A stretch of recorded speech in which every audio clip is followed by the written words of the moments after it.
After 200 years of exploitation and slavery, when we gained independence, there was suspicions in the minds of the world that whether this divided India, divided in the sense of caste, religion, and language, and in their attire and their eating habits, and whether such India can retain this freedom and integrity.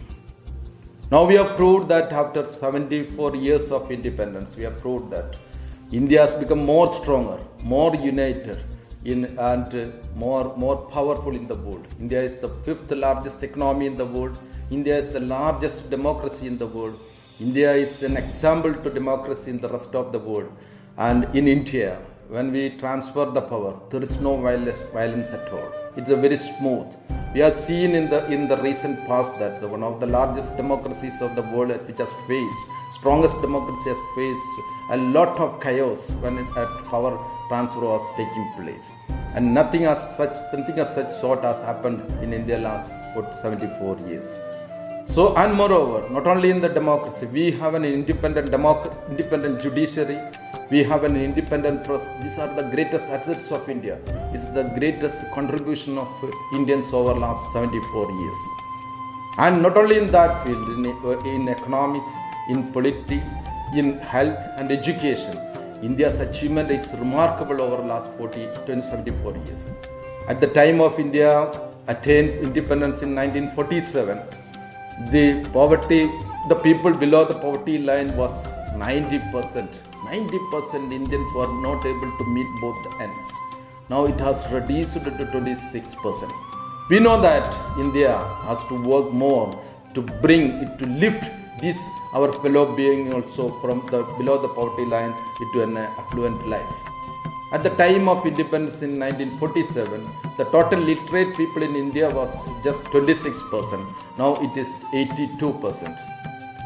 At the time of independence, India's life expectancy was just 27 years. Now it has gone to 70 years.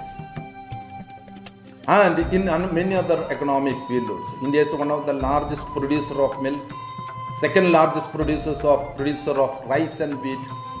India is the largest manufacturer of the remote sensing satellites.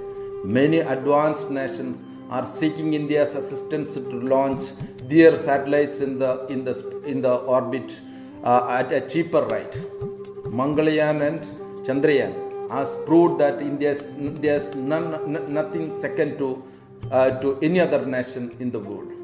India's achievements in science and technology has been considered as highly tremendous. Several colleges and universities have come up. Several graduates have been produced, and Indians have become one of the sought after human resources in the world. And while we celebrate this 75th Independence Day, what task is ahead of us? That's a very important thing.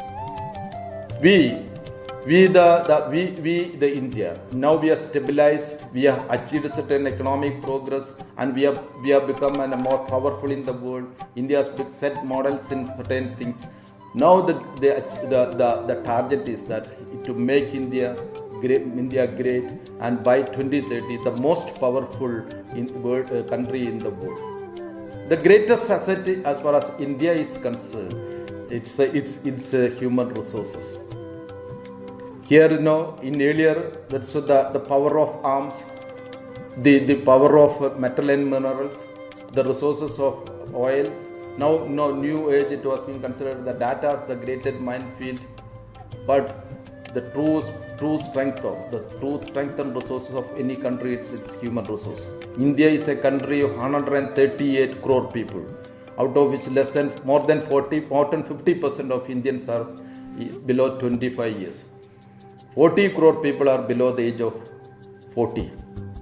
This is the greatest asset of India. If we harness this human power as a very useful citizen, very effective citizen, capable and responsible citizen of a democratic country, which always try to excel themselves and explore their inner potential, and love the nature and to consider, to empathize with the fellow human being and to show resistance toward the social evils and fight against the antisocial elements in a more democratic and non-violent way. Such a people will be a great asset to the world. Now we know that is the many multinational countries, multinational corporations are headed by the capable Indians like Satya Nadella, Sundar Pichai, Indira Nooyi and all. I'm sure that if we truly harness the human potential which we have now, India will be a greatest nation. We'll be producing more and more Satya Nadellas and Indira Nooyis and Sundar Pichais in coming years. Thereby India will become a global power, not by manufacturing more nuclear power and hydrogen bombs or missiles, by sending a compassionate, capable human beings across the globe.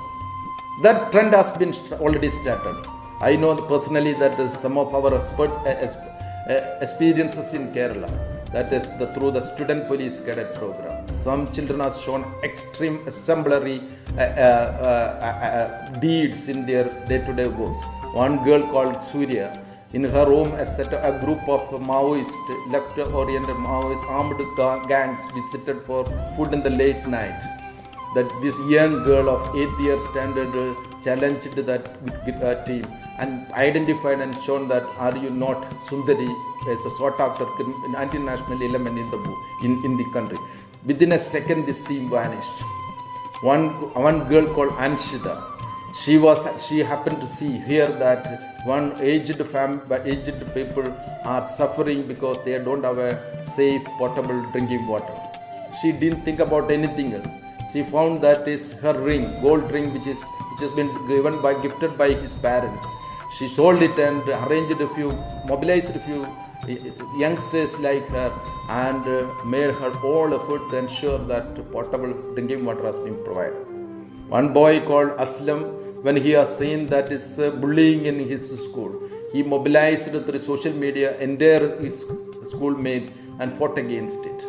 One teacher, Nandini teacher from Thrissur school, she found that the plastic is the big menace. The reckless use of plastic is the big menace in the society. So it has to be tackled. So she mobilized the student police cadet. Through the student police cadet, the entire Gram Panchayat was mobilized. Now that particular Gram Panchayat is fully plastic free. A responsible plastic waste management has been introduced there and it has been recognized by Asian records too. One teacher called Srikala, she motivated and inspired the children to invent a machine which can detect the landmines through remotely without putting any manpower on it. That has been a great inspiration and place show of attraction in an exhibition conducted by the student police cadet in Trivandrum. Such several incidents has happened. During the last COVID period, when everyone was afraid of moving out, the student police cadets mobilized and served the nation like anything. They were first into their consideration was that the street, homeless people living in the street, people with mental illness, hospitalized patients and their bystanders, how they will be fed if the lockdown is imposed. They found that they mobilized resources, they mobilized their pocket monies, they mobilized the young elders and started Feed a Stomach campaign. Started from Trivandrum, then it became a contagious like anything. It has spread across the state and it's fed around 35 to 40,000 people every day, cooked food served with a lot of love. Altogether, more than 1 million such food packets was cooked and distributed during the lockdown. Then the children found that there is acute shortage of blood during the safe and protected blood during the lockdown period. So they mobilized a group of elders and over 3 lakh people and they created a Jeevadhara blood donors forum. That has become great help during the pandemic. Thousands patients made avail of this particular great gestures of student police cadets. Then there is several online programs they started, and these programs was what we can say on any count one of the largest gatherings on the virtual platform.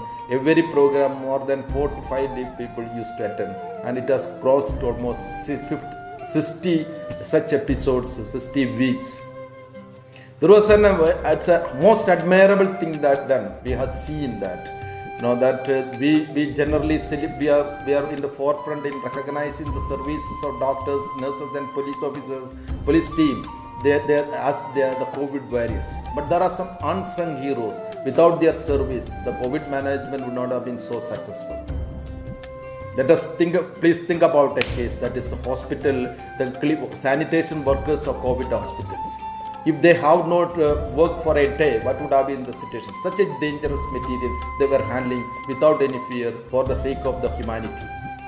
And the student police cadets and their team, and along with Mission Better Tomorrow, they decided to felicitate and honor across the Kerala 8,000 such hospital COVID hospital sanitation workers were felicitated. Then later, when the COVID wave 2 came, the greatest unsung heroes was the ambulance drivers and the workers in the crematoriums. And the ambulance, the ambulance drivers, they were rushing all the day and night to rush to take these patients from one place to another. And the crematorium was working 24/7 to give an honorable end to this, to the honorable cremation to these deceased people. They were actually been brought to the limelight by the honoring their great service by student police cadets in association with various NGOs like Mission Better Tomorrow, Nanma, Rotary, and etc. So there are several such incidents. What I would like to mention that the nation, if we are really empowered, if we unleash the human potential of our youngsters, they will be doing amazing work. No doubt that is by 2030 and onwards, India will be a great power, a great nation with a lot of humanity and great love toward the humanity. And my humble request is to all of you that let us all work together to make this nation a most powerful, most compassionate nation. For that, let us mentor our youngsters to explore their inner potential, to explore their compassion within, and make use for the greater achievement of this nation. Once again, wish you all the best and happy Independence Day to all of you. Thank you.